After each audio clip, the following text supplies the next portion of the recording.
In December 2024, China launched the Type 076 amphibious assault ship, officially described as the world's first amphibious vessel equipped with electromagnetic catapults. Chinese state media presented this as proof of China's naval innovation, positioning the Type 076 as a revolutionary design that leapfrogs United States capabilities. The ship features cutting-edge electromagnetic launch systems previously seen only on full-sized aircraft carriers, marking what appears to be a significant advancement in amphibious warfare capability. The specifications sound impressive: approximately 40,000 tons displacement, electromagnetic catapults for launching aircraft, a full-length flight deck, and the ability to carry drones, helicopters, and landing craft. Chinese military commentators describe it as a game-changer that will enable new forms of amphibious operations, providing capabilities no other nation possesses. But here is what Chinese propaganda carefully avoids mentioning. The Type 076 can only launch drones, not manned aircraft. Despite having an electromagnetic catapult system supposedly advanced enough to launch fighters, the ship is limited to operating unmanned systems like the GJ-11 stealth drone. Why? Because China cannot build short takeoff and vertical landing aircraft like the F-35B used by the United States, and the electromagnetic catapult is actually a technological workaround to compensate for that fundamental gap. Today we are going to examine why China's revolutionary amphibious assault ship is actually an admission of failure, why the impressive-looking catapult system reveals rather than conceals China's technological limitations, and what happens when you rush complex military systems to meet propaganda deadlines rather than operational requirements. By the end, you will understand why the Type 076 is another example of Chinese military hardware optimized for appearance over capability. Let us start with what the Type 076 actually is and what China claims it can do, because understanding the hype is necessary to recognize the reality. The Type 076 is China's latest amphibious assault ship, larger and more sophisticated than the previous Type 075 class. At approximately 40,000 tons, it is a significant vessel by any measure. The most notable feature, the one Chinese media emphasizes constantly, is the electromagnetic aircraft launch system called EMALS, integrated into the ship's design. EMALS is the same technology used on United States' newest Ford-class aircraft carriers and China's Fujian carrier. It represents cutting-edge naval aviation technology using electromagnetic linear motors instead of steam catapults to launch aircraft. For an amphibious assault ship, typically smaller than aircraft carriers and focused on landing operations rather than sustained air operations, having EMALS seems like a remarkable advancement.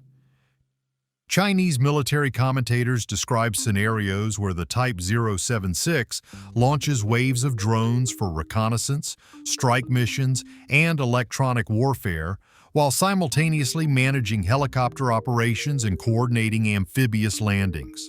The ship is presented as a multi-mission platform that combines the amphibious assault capabilities of traditional landing ships with the power projection capabilities of aircraft carriers. The propaganda message is clear. China has innovated beyond American designs, creating a revolutionary vessel that outclasses U.S. amphibious assault ships like the Wasp class and America class. This fits perfectly into China's broader narrative about overtaking Western military technology through superior engineering and strategic vision. But there is a critical detail buried in all this celebration. The Type 076 cannot launch manned fighters, and that limitation reveals everything. Now, let us examine why the Type 076 can only operate drones. This is where the revolutionary design shows itself as a compensatory workaround. The U.S. Navy operates two classes of amphibious assault ships, Wasp class and America class, that can carry and operate the F-35B Lightning II. The F-35B is a short takeoff and vertical landing variant of the F-35, which means it can take off on short runways and land vertically. This allows it to operate from ships much smaller than supercarriers, providing genuine fifth-generation strike capability from amphibious platforms. The F-35B can conduct air superiority missions, strike missions, reconnaissance, and close air support, all the missions traditional carrier aircraft perform, while operating from relatively small ships. This makes U.S. amphibious assault ships genuine multi-role platforms. They can conduct traditional amphibious landings, and they can also provide credible air power that can dominate local airspace and strike targets inland. China looked at this capability and recognized it as strategically significant. Amphibious assault ships that can launch advanced fighters become force multipliers in any conflict scenario, particularly in contested island operations like a potential Taiwan invasion.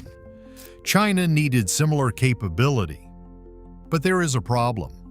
China cannot build short takeoff and vertical landing aircraft. The technology required for vectored thrust engines that allow vertical landing is extraordinarily complex. It requires advanced engine design, sophisticated flight control systems, and materials engineering that China has not mastered. Decades after the first short takeoff and vertical landing fighters entered service, China still cannot produce a comparable aircraft. China faced a choice: admit they cannot match United States amphibious aviation capability, or find a workaround. They chose a workaround. They installed electromagnetic catapults on an amphibious assault ship so it can launch drones that do not need short takeoff and vertical landing capability. This is being marketed as innovation, but it is actually an admission of technological deficit. If China could build short takeoff and vertical landing fighters like the F-35B, they would. The catapult system is not an advancement. It is a compensatory measure for lacking the technology to build vertical landing aircraft. Let us examine what this means, practically, for the Type 076's capabilities compared to United States amphibious assault ships. The America-class amphibious assault ship USS Tripoli can operate approximately 20 F-35Bs in a Lightning carrier configuration. Those are genuine fifth-generation stealth fighters with human pilots, advanced sensors, and complete weapons loadouts. Each F-35B can engage air targets, strike land targets with precision weapons, conduct reconnaissance, and provide electronic warfare support. Pilots can make real-time tactical decisions, adapt to changing situations, and engage in complex combat operations. The Type 076 can launch drones, specifically the GJ-11 Sharp Sword, a flying-wing stealth drone. While the GJ-11 is an impressive unmanned system by Chinese standards, it is not remotely comparable to the F-35B in capability, flexibility, or lethality. Drones require command links that can be jammed or disrupted. They cannot make sophisticated tactical decisions independently. They are vulnerable to electronic warfare in ways manned aircraft are not, and they simply cannot perform all the missions that manned fighters can. In a real combat scenario, 20 F-35Bs provide overwhelming air superiority and strike capability that no conceivable drone force from a single ship could match. The F-35Bs can dogfight, conduct suppression of enemy air defenses, deliver heavy precision munitions, and operate even under communications degradation that would leave drones helpless. The Type 076's drones might provide useful reconnaissance and limited strike capability under ideal conditions. But they are not substitutes for manned fifth-generation fighters, and pretending they are equivalent is propaganda rather than an honest capability assessment. Now let's talk about the other limitations that don't get mentioned in Chinese media, but fundamentally constrain the Type 076's effectiveness. At 40,000 tons, the Type Yo-76 is smaller than U.S. amphibious assault ships. The America-class displaces over 45,000 tons. That size difference matters because amphibious assault ships need to carry large numbers of troops, vehicles, equipment, landing craft, helicopters, and weapons. Every ton of displacement translates to capacity: how many Marines you can land, how much equipment you can deliver, how sustained your operations can be. According to defense analysts familiar with amphibious operations, the Type 076 cannot carry a full Marine regiment with all necessary equipment and support. It is optimized for Special Forces operations. Smaller units conduct specific missions rather than mass amphibious assaults that would be required in major conflicts such as a Taiwan invasion. This is not necessarily a design flaw. China may have intentionally optimized for different mission profiles, but it means the Type 076 is not actually comparable to U.S. amphibious assault ships in the core mission, landing large numbers of troops with heavy equipment to seize and hold territory. It is a specialized platform, not a general-purpose amphibious assault ship. There is also the question of the electromagnetic catapult itself, and whether the Type 076 power systems can actually handle the demands. The electromagnetic aircraft launch system requires enormous electrical power. Each catapult launch demands a massive surge of electricity, equivalent to what a small town uses, delivered in seconds. On a nuclear-powered Ford-class carrier, or on a carrier such as Fujian with a large conventional power plant, this is challenging but manageable. The Type 076 must split its power generation between propulsion, moving a 40,000-ton ship through the water, and the electromagnetic aircraft launch system. Every time it launches a drone, the ship electrical grid experiences a massive spike. If it attempts to launch drones while conducting high-speed maneuvers or operating in combat conditions with all systems active, power management becomes critical. The Fujian carrier experienced significant problems with its electromagnetic catapult system and had to return to the shipyard just 6 weeks after commissioning. That is on a ship primarily designed to support catapult operations. The Type 076 is trying to do catapult launches as a secondary function while also managing all the power requirements of an amphibious assault ship. The potential for power system problems is enormous, and we will not know the reality until the ship conducts actual sustained operations. Given China's track record with rushed naval systems, skepticism is warranted. Let us examine the construction timeline because it reveals a familiar pattern of political deadlines overriding engineering requirements. The Type 076 went from construction to sea trials in less than a year. That is extraordinarily fast for such a complex vessel integrating unproven technology. For comparison, U.S. amphibious assault ships typically spend 3 to 4 years from keel laying to commissioning, with extensive testing at every stage. Chinese state media portrays this rapid construction as evidence of superior Chinese engineering and efficient production.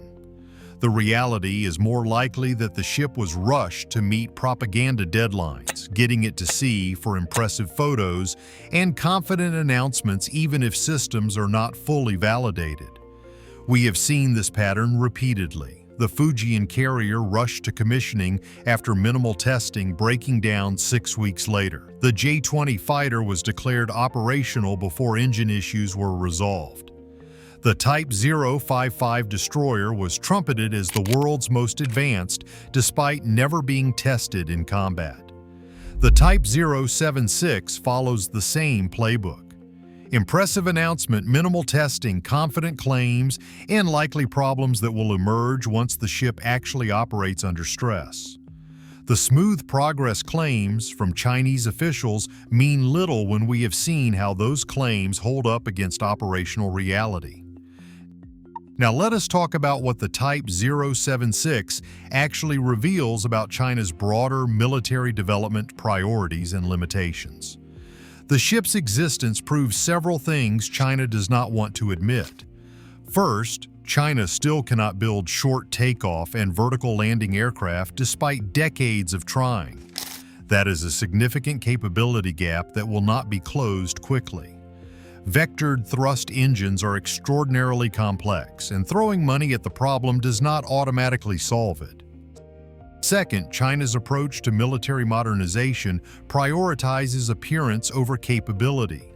The electromagnetic aircraft launch system EMALS makes the Type 076 look advanced in photos and sounds impressive in propaganda. But when you examine actual combat utility, drone operations from a catapult-equipped ship are far less valuable than F-35B operations from a conventionally equipped ship. Third, China continues to rush complex systems into service without adequate testing driven by political timelines and propaganda requirements rather than operational readiness.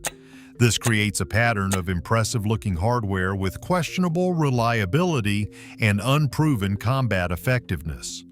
The Type 76 is designed for Chinese domestic audiences and international observers who do not look past the headlines.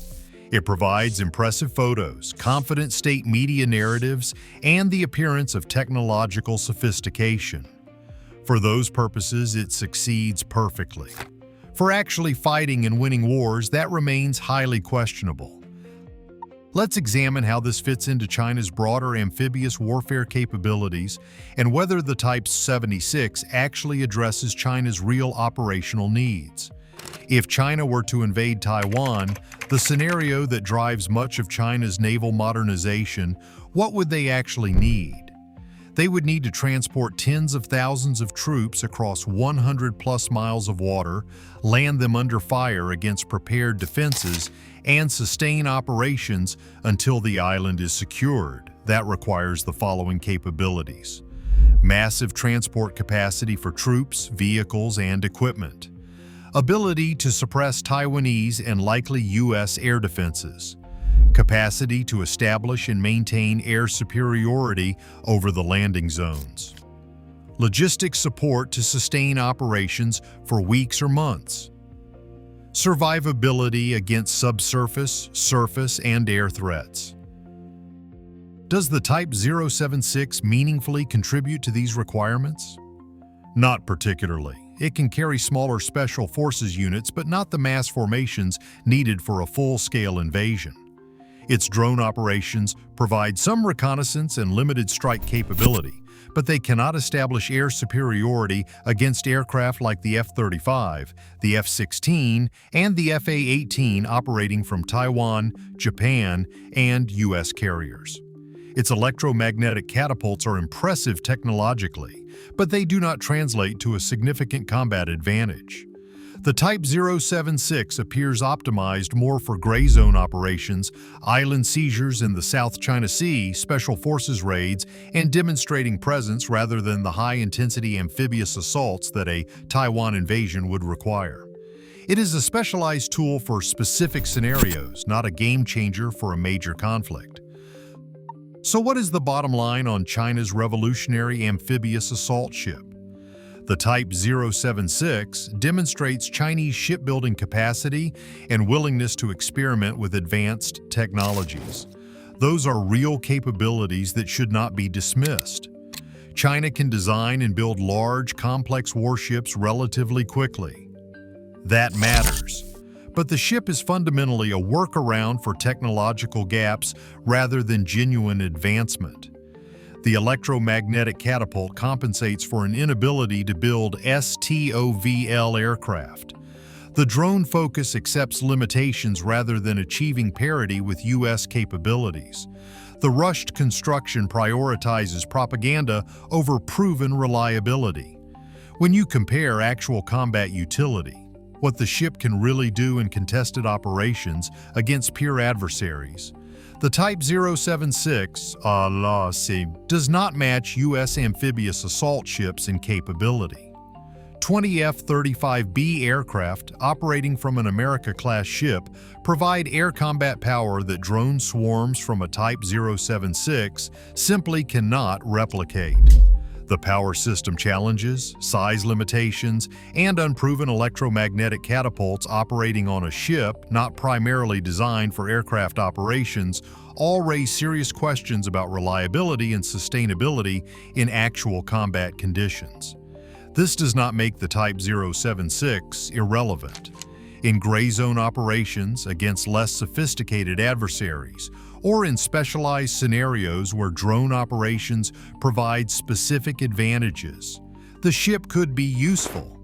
But as a competitor to U.S. amphibious assault ships or as a game changer for high-intensity conflict, that is propaganda, not analysis.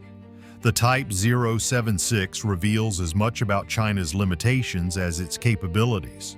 It shows China recognizes the importance of aviation-capable amphibious platforms, but cannot match U.S. capability with STOVL fighters. It shows China can build impressive-looking hardware quickly, but rushes systems to service before adequate testing. It shows Chinese procurement prioritizes appearance and propaganda value over operational reality. In short, it is another impressive-looking ship that will photograph well, generate confident state media claims, and likely face significant operational challenges that will not be publicly acknowledged until problems become too obvious to hide. The pattern is familiar because it is systematic, and until China's approach to military modernization fundamentally changes, until operational capability takes priority over propaganda, until thorough testing matters more than political timelines, until admitting technological gaps becomes acceptable, we will continue seeing this pattern repeat with each new revolutionary system. Don't forget to subscribe for more analysis revealing the gap between impressive appearances and actual combat capability. Thanks for watching.